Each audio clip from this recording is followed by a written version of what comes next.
क्योंकि मुझे लगता है कि जब घर की लड़की पढ़ती है तो वो दो दो घरों को शिक्षा दिला पाती है, अपने घर को भी और जिस घर में वो जाएगी वहाँ पर भी। तो और लड़कियाँ कहीं भी किसी से भी कम नहीं हैं। हर क्षेत्र में आजकल अगर आप देखेंगे, आपके ही क्षेत्र में आप देखेंगे तो ज़्यादा महिलाएं आगे बढ़ रही हैं।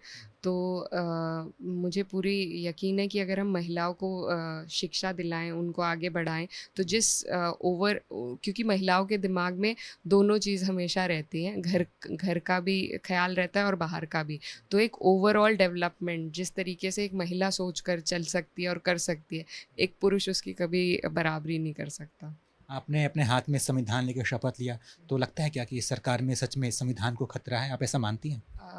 जी देखिए, जिस तरीके से इन्होंने 400 पार का नारा दिया था और जिस नीयत से दिया था, तो उस नीयत से सबके मन में ये भावना आई थी कि शायद ये, क्योंकि सरकार तो 300 पे भी इनकी बन रही थी, 270 पे भी बन रही थी, तो 400 पार का नारा इसीलिए दिया गया था कि 2/3 जब मेजॉरिटी हो जाएगी तो ये कोई भी कानून बदल सकते हैं, संविधान को बदल सकते हैं, संविधान का जो बेसिक स्ट्रक्चर है उसको बदल सकते हैं। तो इसी के लिए आज इसी वजह से आज जितने भी विपक्ष के लोग हैं, सभी लोग संविधान को हाथ में लेकर गए थे, ये जताने के लिए कि संविधान सर्वोप्रिय है और चाहे सरकार किसी की भी रहे, ये देश हमेशा हमेशा संविधान के आदर्शों पर ही चलेगा। कैराना से आप जीत कर पहुँचे हैं, पूरी कैराना की ज़िम्मेदारी इस समय आपके कंधों पर है।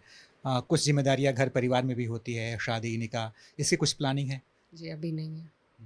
जब जैसे होगा तो सबको बता दिया जाएगा। आपको बहुत-बहुत बधाई जीत की, ढेर सारी शुभकामनाएँ। तो ये थे हमारे साथ कैराना से जीत कर पहली बार संसद पहुँची इकरा हसन। इनसे तमाम मुद्दों पे हमने बातचीत की। हमारी ये बातचीत आपको कैसी लगी, इसके बारे में ज़रूर बताइएगा और देखते रहिए एबीपी लाइव।